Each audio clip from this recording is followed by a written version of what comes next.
Thanks a lot, Francois.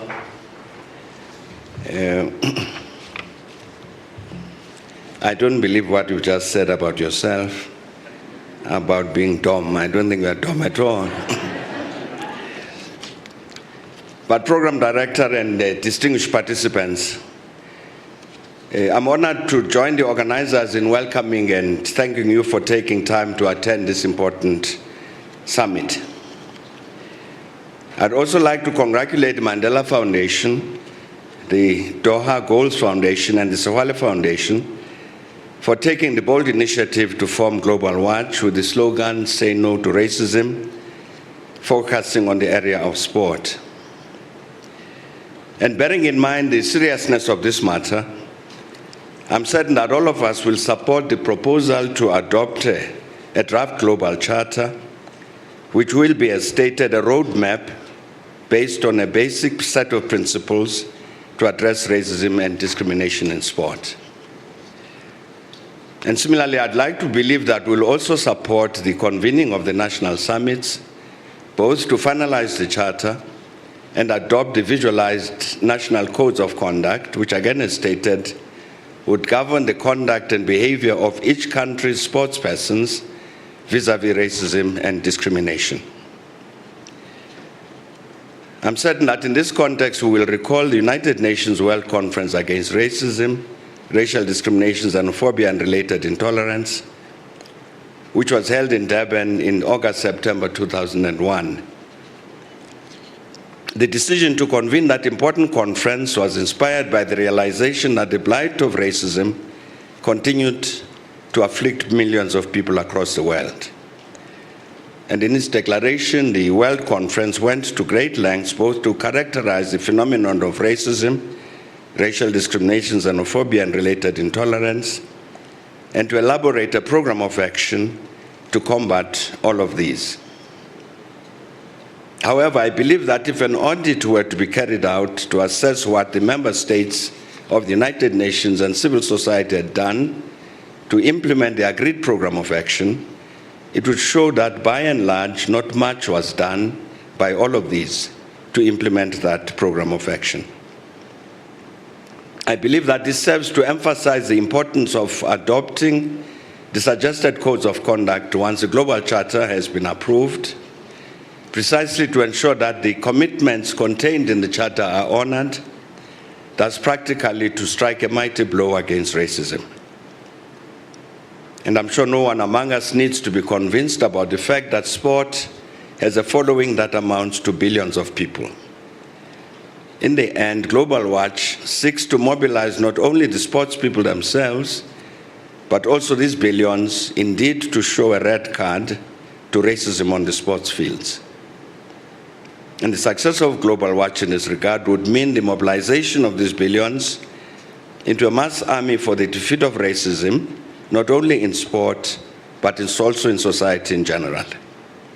Hence the interest we all share that Global Watch should achieve its purposes. In this regard, it is important that we recall some of the observations made by the peoples of the world gathered at the 2001 World Conference. And in its declaration, among others, the World Conference said, "We recognize and affirm that at the outset of the third millennium, a global fight against racism, racial discrimination, xenophobia, and related intolerance, and all their abhorrent and evolving forms and manifestations is a matter of priority for the international community. And therefore, that this conference offers a unique and historic opportunity for assessing and identifying all dimensions of these devastating evils of humanity with a view to their total elimination.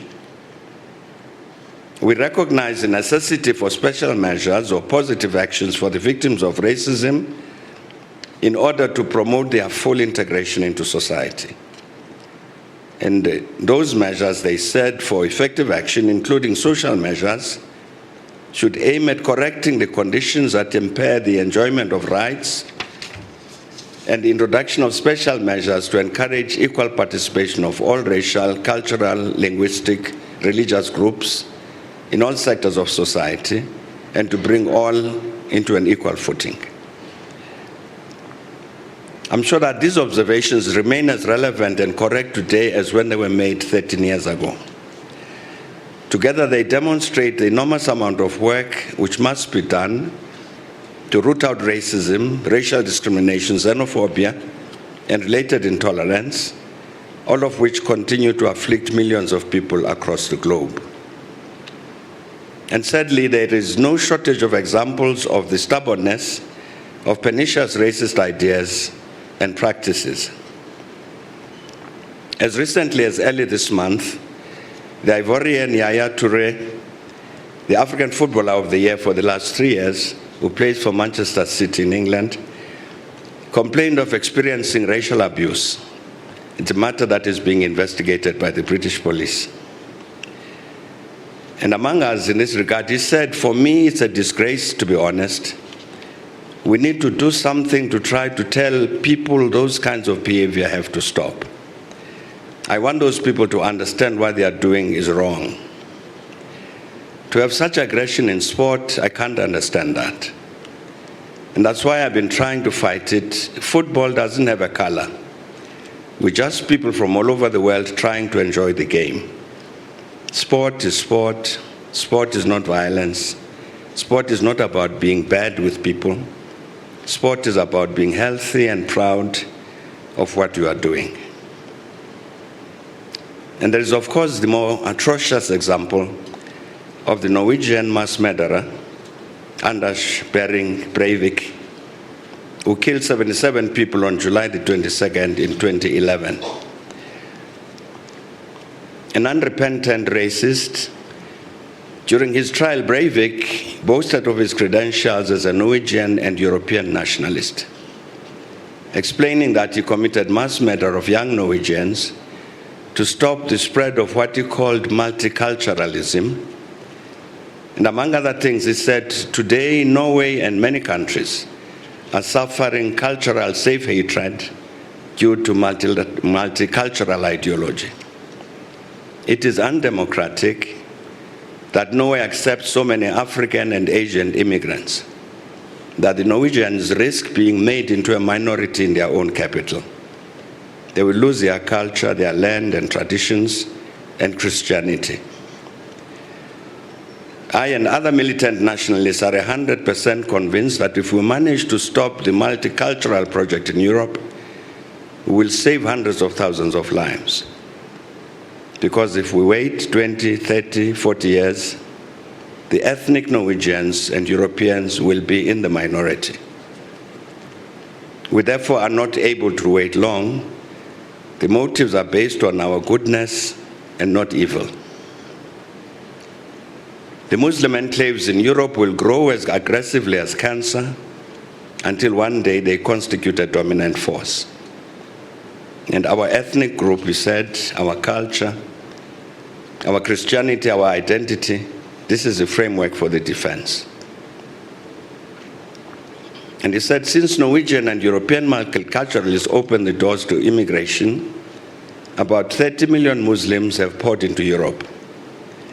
More than 90,000 of my Norwegian sisters have been raped from 1960 to the present. And many have been gang raped. More than 300,000 have been physically and mentally harassed, beaten, and robbed by Muslims since the 1950s and 1960s. Multiculturalism is an anti-Norwegian and anti-European hate ideology. It's an evil ideology that forces itself upon us. It is not rational to flood this country with Africans and Asians so that our culture is lost. This is real madness. This is a real evil. Universal human rights allow ethnic Norwegians the right of self-defense. My attacks were preventative attacks in defense of Norwegian culture and my people. I acted from the principle of necessity on behalf of my people, my religion, my ethnicity, my city, and my country. Unfortunately, these outrageous statements also reflect a growing racism throughout Europe. Last year, the Italian foreign minister, Emma Bonino, said, in Europe, we see rising intolerance, growing support for xenophobic and populist parties, discrimination, fear, and prejudice are being spread across Europe, mainly by nationalistic and demagogic groups who are exploiting the current malaise and social despair. And last year, Eva Smith-Asmussen of the European Commission Against Racism and Intolerance said that in Europe, support for xenophobic parties has increased in recent elections, and they have gained seats in government coalitions and parliaments of several countries. And she said governments often claim that there is no racism in their countries, but this is unfortunately often not the case. It is high time they open their eyes and assume responsibility for countering the intolerance manifested in bias such as anti-Gypsyism, anti-Semitism, and Islamophobia. And earlier this year, the executive director of the European Network Against Racism, Michael Prevot, said racism in Europe was at its worst since the 1980s. And he went on to say, we have to stop it. We've got to step in. We can't let things go on like this. We have been scared by the attitudes we see in the progressive parties. They say the far right is rising. What can we do? It's too late. And he said it is worrying that the public perception of immigrants, asylum seekers, Roma, and other minorities in almost all countries remains very negative. This has been exacerbated by the economic crisis, as evidenced in reports by Greece, Spain, and Portugal, where it has become common to accuse immigrants of stealing job opportunities, working for less pay, benefiting from social services, and perpetrating violent crimes. The African and Asian economic migrants to Europe have suffered as the worst victims of this European racism, as exemplified by the unknown numbers of those who have drowned in the Mediterranean or perished in the Sahara Desert as they tried to reach a hostile Europe. Of course, we also see the persistence of institutionalized racial discrimination in the United States, where the African American community is condemned to experience poorer life conditions compared to its white counterparts. For instance, the highly respected Pew Research reported in 2011 that the median wealth of white households is 20 times that of black households and 18 times that of Hispanic households. And it said that these lopsided wealth ratios are the largest since the government began publishing such data a quarter of a century ago, and roughly twice the size of the ratios that have prevailed between these groups for the two decades prior to the Great Recession that ended in 2009. And they said that they found that in this period up to 2011, there had been changes, as a result of which there had been declines in the wealth that accrues to the minorities. And they said as a result of these declines, the typical black household has just $5,600 in wealth in 2009, and the typical Hispanic household had $6,300 in wealth, and the typical white household $113,000. And I believe that it is not necessary for me similarly to produce any facts and figures to illustrate how far we still are from achieving the objective of the eradication of the legacy of colonialism and apartheid here in South Africa. In its declaration, the World Conference recognized that the scourge of racism, of racial discrimination, xenophobia, and related intolerance persists and continues to result in violations of human rights, in suffering, disadvantage, and violence, and has contributed to poverty, underdevelopment, marginalization, social exclusion, economic disparities, instability, and insecurity. And it is our shared and common responsibility, including as civil society, to join in struggle for a global human society free of all of these ills. And in that context, the World Conference stated that it recognizes the fundamental role of civil society in the fight against racism, in particular to assist in assisting states to develop regulations and strategies, in taking measures and action against such forms of discrimination, and through follow-up implementation. And it went further to say, we underline that civil society plays an important role in promoting the public interest, especially in combating racism, racial discrimination, xenophobia, and related intolerance. The Global Watch meeting at the summit here today is an important part of the civil society to which the World Conference referred.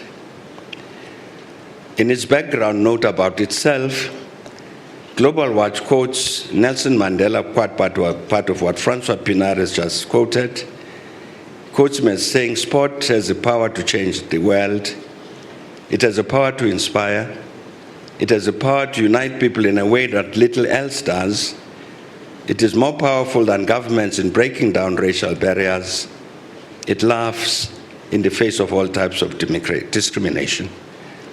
And I trust that Global Watch will indeed succeed to unite the peoples of the world in a mighty movement to defeat racism in sport in particular and in society in general. I'm not sure if I'm supposed to say this, but I'm honored to declare the summit open. Thank you very much.